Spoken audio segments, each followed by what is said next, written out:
Donc je donne la parole au professeur Nicolas Vinz. Je vous ai dit tout à l'heure que les participants, c'était des gens que je connaissais depuis très longtemps. Et donc Nicolas a travaillé à Leipzig, aux États-Unis. Voilà, on s'est suivi, si je peux dire, pendant de nombreuses années. Et maintenant, il est professeur à l'université de Bordeaux, où j'ai moi-même été professeur jadis.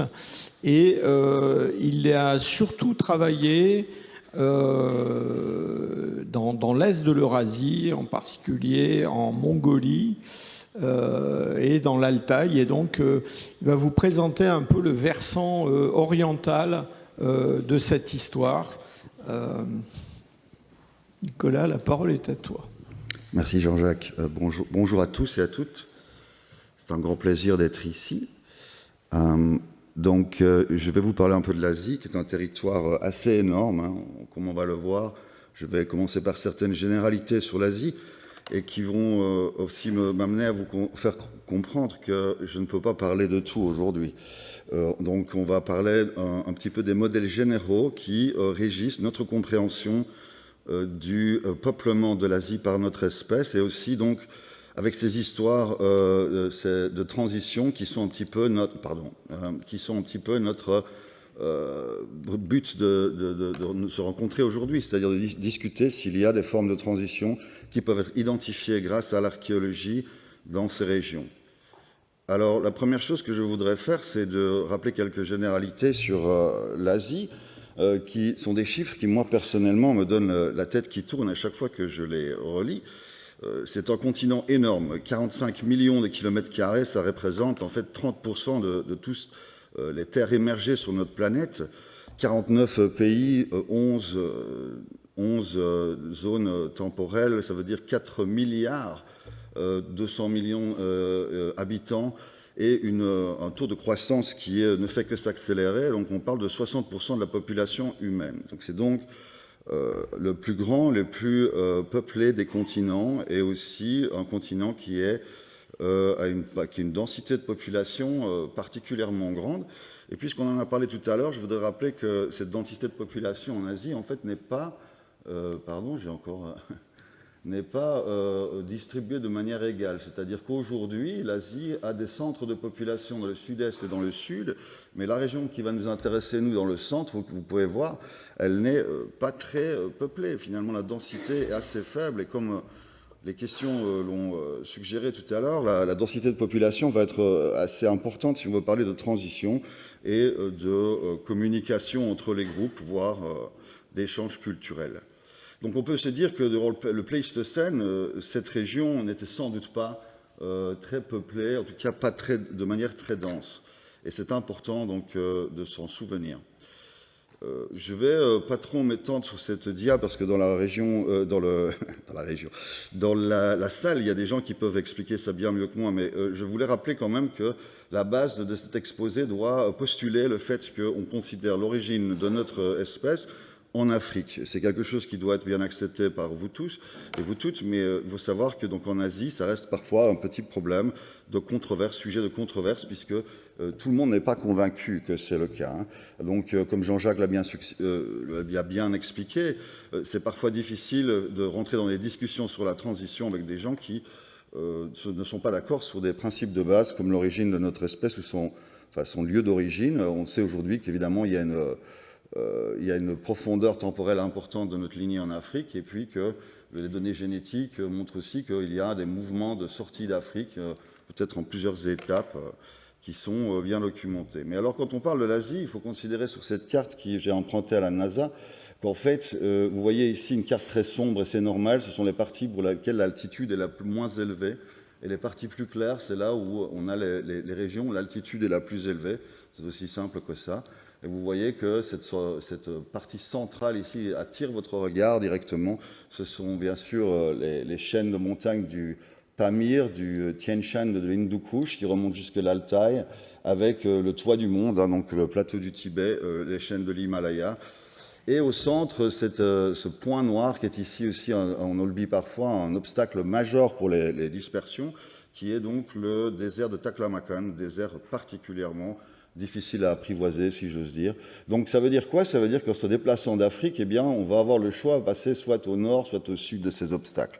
Il n'est pas possible de passer à travers directement jusqu'à des périodes très tardives.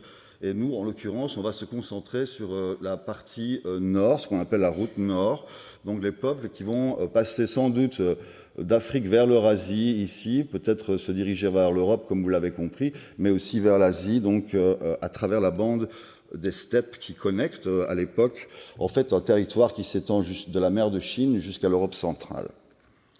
Et en termes d'environnement, parlons-en, vous voyez que cette zone des steppes, on l'a toujours matérialisée ici. La première chose qu'il faut observer, c'est que l'Asie a tous les types d'environnement. Vous avez ici du subtropical jusqu'à l'Arctique. Et donc, quand on va penser à ces deux routes de dispersion, il faut aussi penser à deux types d'adaptation très différents. C'est-à-dire qu'on ne va pas s'adapter de la même manière l'environnement en Inde qu'on va le faire ici dans la Sibérie. C'est assez évident, mais il faut s'en rappeler parce que ça va conditionner un peu finalement la manière dont l'archéologie va nous apparaître, les types d'objets qu'on va utiliser pour s'adapter. Je vais représenter donc cette dia, mais je pense que vous avez tous bien compris que dans ces 20 dernières années, une série de nouveaux fossiles ont un peu changé la donne par rapport à notre compréhension de la transition ou de la période de basculement, si on pourrait l'appeler comme ça, avec des fossiles qui sont 10 000 ans plus vieux que moi, ce que j'ai vu à l'école quand j'étais sur les bancs de l'université au début, pour ce qui est de l'Homo sapiens. Et donc, ces fossiles vont changer la donne parce qu'ils nous plongent, comme Jean-Jacques l'a dit, dans la transition et suggère que certains auteurs de la transition, des ensembles transitionnels, devrais-je dire, sont en fait déjà des Homo sapiens au niveau de l'anatomie et sans doute, comme on l'a vu aussi, du comportement. Mais ces groupes, comme vous l'avez vu aussi, ont la particularité de montrer un contact biologique avec des populations antérieures qui sont donc en Europe, en l'occurrence des Néandertaliens. Dans l'Asie centrale et orientale, on va se concentrer sur deux fossiles. Le fossile de Ustishim, qui est daté de 45 000 ans, et qui ici représenté par un fémur, dont la morphologie, la génétique et les dates confirment bien clairement que nous avons Homo sapiens présent en Sibérie, en dehors de tout contexte archéologique, dans une zone extrêmement difficile, où il y a beaucoup de moustiques. C'est un des plus grands marécages de l'hémisphère nord. Donc, à 45 000 ans, nous avons déjà Homo sapiens, et 40 000 ans ici pour Tien Yuan, qui pourrait même être poussé un peu plus loin, indique que donc entre 45 et 40 000 ans, il y a une zone ici critique pour comprendre la dispersion de notre espèce dans ces régions. Et aussi, comme on l'a suggéré avec les résultats de Bachokiro, on en a beaucoup parlé ce matin avec la belle présentation de Tsenka juste avant, on a des fossiles humains qui nous permettent de les comparer en termes de distance génétique avec les populations qui vivent aujourd'hui. Et où il y a des choses qui ne sont pas très surprenantes, c'est-à-dire qu'ils sont assez distants des populations africaines. On est après la sortie d'Afrique, avec cette rencontre initiale avec des Néandertaliens, mais des choses plus surprenantes, c'est-à-dire qu'on a une différence un peu moindre entre Bachokiro et les populations asiatiques, vous voyez ici le code de couleur jaune, et les populations européennes. Alors, c'est interprété, je laisserai mes collègues généticiens expliquer ça mieux que moi après, comme en fait une extinction locale de ces populations de 45 000 ans en Europe, mais surtout, moi, ce qui m'intéresse, c'est qu'il y a une survivance de ces populations en Asie, au moins dans des refuges ou de manière cryptique. La question, évidemment, c'est où et comment ces populations ont-elles survécu. Alors, ici, sans transition, je vais passer, sans mauvais jeu de mots, je vais passer ici sur la présentation de deux exemples caricaturaux un peu de ces deux phases dont vous avez entendu parler ce matin encore et encore, la phase de développement initial du paléolithique supérieur et sa phase ancienne, pour bien marquer les esprits. Et après, on terminera par une série de questions qui peut-être, je vais essayer en tout cas de vous le suggérer, montrent qu'il y a d'autres phases entre les phases et donc que la situation se complique quand on augmente la résolution de notre enregistrement archéologique. Alors la région dont on va parler, c'est la région qui se trouve ici en A. J'ai choisi cet exemple parce que je travaille là-bas depuis une quinzaine d'années sur le terrain, mais en fait, ces deux phases peuvent s'extrapoler entre l'Altaï, le Transbaïkal, donc l'Altaï qui se trouve ici, le Baïkal et puis la Mongolie, et même dans le nord de la Chine. Donc c'est vraiment quelque chose ici qui est censé vous clarifier un peu la situation. Ce n'est pas une situation locale. Après, on parlera peut-être un peu de ce fossile qui se trouve ici, qui est sur la même latitude. On verra si on a le temps de faire ça. Mais je voulais aussi vous montrer donc un petit zoom. Vous voyez ce point blanc rouge là, pardon, en A. Eh bien, si je zoome dessus, voilà ce qu'on a. C'est-à-dire que ce sont des régions pour lesquelles on connaît peu de choses. Hein, et je vais rester humble aujourd'hui sur mes explications, mais pour lesquelles, dès qu'on commence à s'intéresser un petit peu à l'enregistrement archéologique, on se rend compte qu'il y a beaucoup à documenter et à trouver. Donc ici, ce sont 15 ans de prospection que nous avons fait avec des collègues pour trouver tous ces sites dans la même vallée. Ici, je vais vous en présenter deux. Ils sont localisés ici, sur le flanc de la même montagne. Mais vous voyez que dès qu'on va dans la deuxième vallée à côté, c'est la même chose. On trouve beaucoup de sites très localisés sur une rivière qui va être le principal contributeur au lac Baïkal.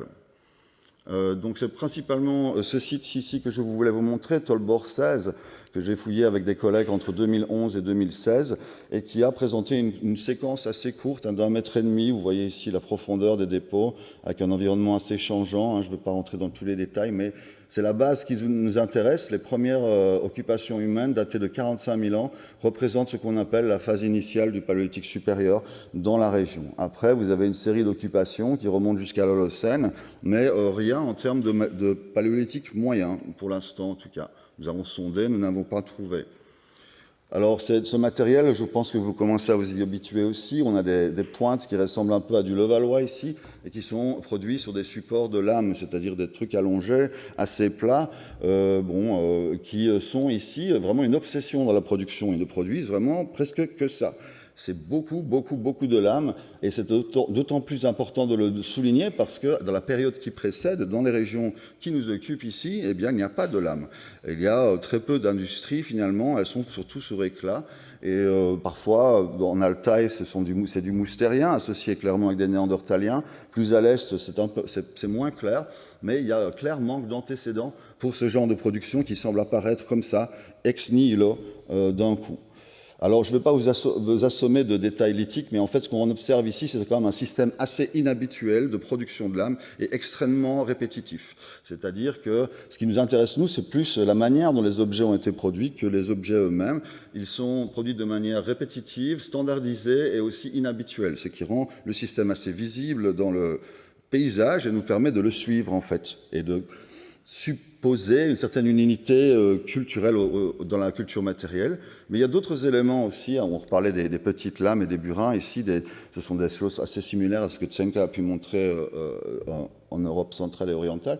Et vous voyez qu'il y a aussi toute une série d'objets osseux. Alors ici, je triche un peu. Je suis dans la région du Baïkal, 300 km au nord, dans le même type d'ensemble. Parce qu'en Mongolie, en fait, on a un problème de préservation de l'os. Si nous avions l'os bien préservé, il y a peu de doute qu'on aurait aussi trouvé ce genre de choses. Ici, vous avez des poinçons qui sont produits sur des métapodes de chevaux, pour la plupart, et qui sont datés directement. Alors ici, je vous lâche la petite info, c'est pas publié, mais c'est une date directe de 45 000 à 46 000 ans, donc qui est bien en phase avec ce qu'on connaît des dates, par ailleurs, des niveaux archéologiques.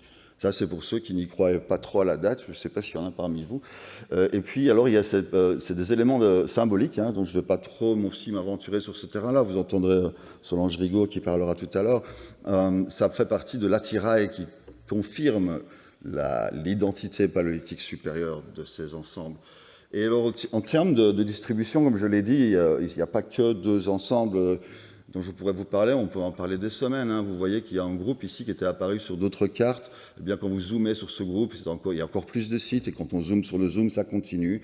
Mais on voit une série de dates qui commencent à se rajeunir très légèrement au fur et à mesure qu'on bouge vers l'est. Donc, potentiellement un mouvement de dispersion ou plusieurs mouvements de dispersion, et certainement pas quelque chose tel que Jerko l'a décrit, une profondeur et une longueur d'occupation de l'initial upper Paleolithic, mais plutôt, on a plutôt l'impression d'un instant assez bref dans la séquence. Voilà.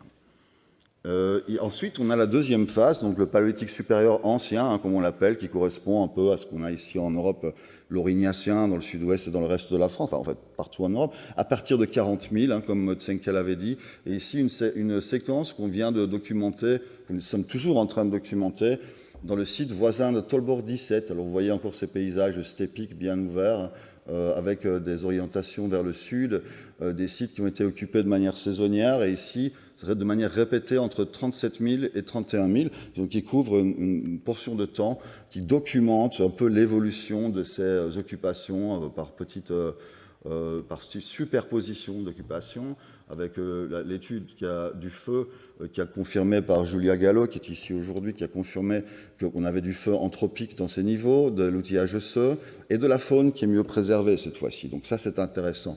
Et puis alors des objets à vocation symbolique, encore une fois, le travail de Solange.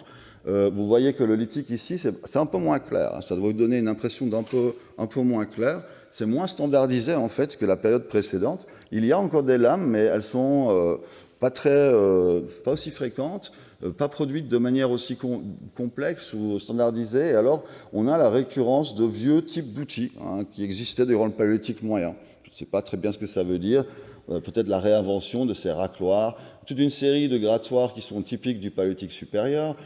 Et alors l'apparition de ces petits nucléaires à lamelles dont Jean-Jacques Senquin en parlait, la miniaturisation des outillages qui est en marche. Donc quelque chose qui est finalement, dans le domaine de ce qu'on connaît, plus à l'ouest. On n'est pas complètement perdu. Et ça, c'est intéressant et il faut le noter.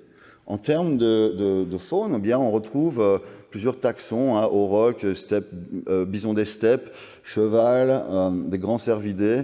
Bon, parfois, il y a des caprinés quand on se trouve un peu plus dans les montagnes. Encore une fois, il y a des triades qui ne sont pas complètement exotiques. Un peu de mammouth si vous allez vers le nord, en fait. Il semblerait que le mammouth descende parfois du lac Baïkal vers la steppe mongole et remonte en fonction des fluctuations climatiques. Et alors, ce qui diffère avec quand même ce qu'on a en Europe, c'est la présence des carnivores. Ils ne sont jamais loin.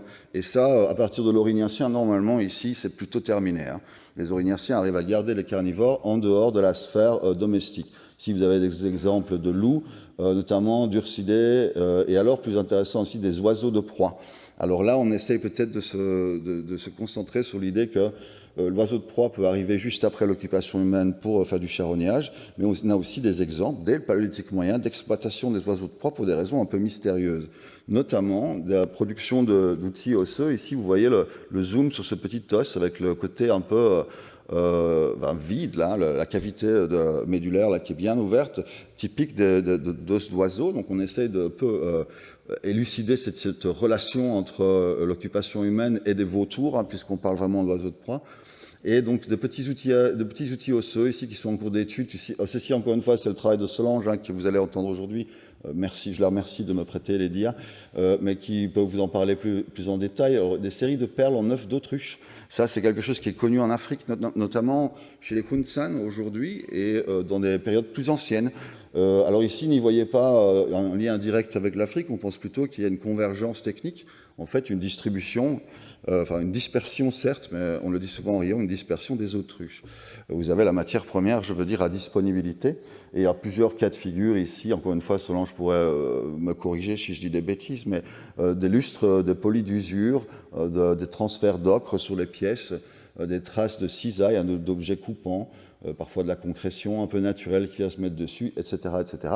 Et alors des objets très mystérieux que sont ces pendeloques en pierre, aux fragments de pendeloques. On continue à en trouver, j'en ai encore des nouveaux de cette année, mais visiblement ça a été travaillé, mais voilà, le sens de tout ça n'est pas encore très, très clair.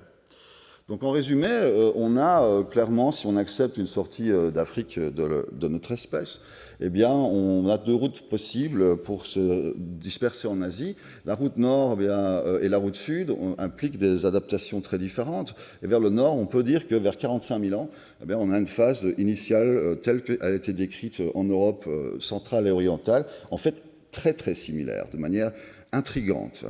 Et par contre, on n'observe pas, à ma connaissance, ça dans le sud. Il y a d'autres scénarios. Deux phases, donc, la séquence elle-même se répète, en fait. Les deux phases, 45 000 et 40 000, ça, c'est déjà étonnant.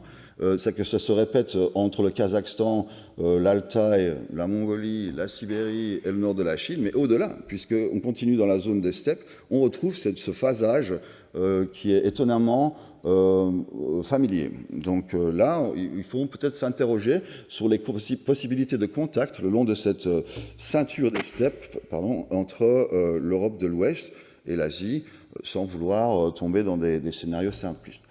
Alors, en Asie, donc, on a un technocomplexe initial qui a peut-être aussi des spécificités qui ne sont pas exactement celles qu'on observe en Europe. Et donc je rejoins Senka pour dire que peut-être que là on a la surface d'un iceberg et que si on pouvait avoir plus de résolution, on verrait qu'il y a des groupes, des cellules, peut-être ethno-linguistiques au sein de cette IUP. On ne parle pas exactement d'une culture au sens ethnographique du terme. Alors les questions que je voulais terminer, je vais terminer par une série de questions et lancer un peu la balle dans la salle pour voir si ça, voilà, si on peut avoir une pertinence pour le sujet d'aujourd'hui. La première chose, c'est de se dire, est-ce que finalement, ça se passe partout comme ça en Asie? Est-ce que cette espèce de connexion avec l'Ouest que je suggère, est-ce qu'elle est partout observée? Eh bien non, en fait, et ça renforce le modèle. Si vous regardez ce groupe de sites qu'on vient de survoler rapidement, eh bien, il est opposé à un autre groupe de sites ici, c'est le travail de Peiji Zhang, qui travaille comme postdoc ici à PACEA, et qui a étudié toutes ces industries de la Chine qui sont en fait montrent une absence totale de l'âme. En fait, on a une technologie au sein lithique, donc des outils de pierre taillée simplifiés. On a vraiment l'impression que la pierre n'est pas vraiment l'outil prépondérant, qui est plutôt un outil intermédiaire pour travailler peut-être des matières tendres telles que le bambou ou le bois, comme ça a été suggéré par d'autres avant moi. Mais ce qui est intéressant, c'est que vraiment on a une absence quasi totale de ce type d'industrie. Il y a des petites exceptions ici et au Tibet. Parce que, en fait, on est assis sur une zone de rupture biogéographique. Il y a deux mondes ici qui se côtoient, un monde paléo-arctique et de steppe, et un monde plus boisé. Et cette limite, en fait, elle bouge nord et sud en fonction des oscillations climatiques par le passé. Et donc on a des extensions d'un groupe vers le nord et vers le sud. Alors, ce qui est intéressant, c'est que pour revenir sur ce fossile dont je vous ai parlé, il est trouvé en Mongolie, hein, c'est le fossile de Salkit, qui est un individu féminin, femelle de notre espèce, qui est daté de 35 000 ans, donc qui correspond à la deuxième phase de Paléosup dont je vous ai parlé, et qui est en fait, d'après les résultats génétiques, bien sapiens, hein, qu'on le dise, un mélange entre 75% de groupe Tianwan, cette souche qui est connue plutôt vers le sud-est de l'Asie, et 25% de groupe Yana qui est connu ici dans l'Arctique. Alors moi, ce que je vous suggère de considérer, c'est que Yana, en fait, est l'extension maximale au nord d'une population qui existait dans la steppe et qui se balade peut-être par là. Et ici, on a une population dont la zone d'émergence n'est pas très claire, mais plutôt sud-est. Et en fait, ce qui frappe vraiment, c'est la correspondance entre cette carte que je vous ai montrée avant et celle-ci en termes de génétique. Alors peut-être qu'ici, on peut discuter de cette correspondance. Je n'essaie pas de dire que tout est explicable par la génétique ni par l'environnement, mais on a quand même ici une sacrée coïncidence. Alors sachez quand même que cette population ici, au maximum glaciaire, va passer à travers un goulot d'étranglement. Et ce goulot d'étranglement va permettre une survie d'une petite partie de ces populations qui ont vécu avant 20 000 ans. Et c'est peut-être par là, finalement, que le passage de ces gènes IUP qu'on retrouve à Bachokiro va être possible en Asie, et peut-être pas. En fait, je pense que l'extinction arrive bien avant ce qui concerne l'Europe, mais ici, on a beaucoup discuté, finalement, de cette discontinuité possible à 20 000 ans, et ici, ce n'est pas le cas. Deuxième chose que je voulais amener sur la table, c'est finalement, est-ce que cette route nord est seulement utilisée par des Homo sapiens? Ben, la réponse est non. Hein. Pendant longtemps, on se posait la question, même, moi j'ai eu beaucoup de retours négatifs de la part de cette route nord, à propos de cette route nord de la part de chercheurs russes, qui me disaient, c'est pas possible, c'est trop loin, ça va trop vite, qu'est-ce que tu imagines, ils n'ont pas l'avion. Eh bien, aujourd'hui, vous avez des preuves qu'au moins par deux fois, les Néandertaliens ont emprunté la même route, depuis l'Europe jusqu'à l'Altaï, hein, dans la région de Denisova, vous avez aussi une grotte qui s'appelle Chagirskaya, qui a livré du néandertalien, et ça semble être l'extension maximale à l'est des néandertaliens qui vont côtoyer un peu l'extension maximale occidentale, comme la carte de Jean-Jacques a montré, des Denisoviens. Et ce qui est important ici, c'est qu'ils ont voyagé avec leur équipement et qu'une des occupations au moins amène une technologie qui existe et qui est bien reconnaissable en Europe orientale, cette technologie des Keilmesser en allemand, donc les couteaux abdo-bifaciaux. Et donc ça indique d'une part que les Néandertaliens, même avec des petits groupes, sont capables de maintenir une transmission culturelle. Ça c'est important hein, parce que ça suggère un mode de transmission assez élaboré et que ça aussi, on peut...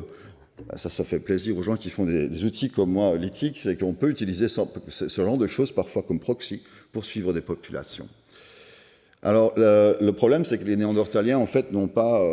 leur technologie est vraiment différente de l'IUP, et là, je peux dire qu'on n'a pas de possibilité de penser une transition telle qu'elle. Les technologies sont très différentes, il n'y a pas trop de questions là-dessus. Et en ce qui concerne le dénisovien, bon, moi je ne vais pas trop m'étendre là-dessus, vous en entendrez encore parler, c'est une lignée, hein, si je comprends bien, avec des groupes dont on ne connaît pas encore vraiment bien la variabilité morphologique, et dès lors comportementale non plus, mais ils sont dans l'enregistrement archéologique et fossile. Comme Jean-Jacques l'a dit, on commence à connecter des fossiles qui existaient avec cet ADN, mais c'est peut-être le cas, et sûrement le cas d'ailleurs pour les collections archéologiques aussi.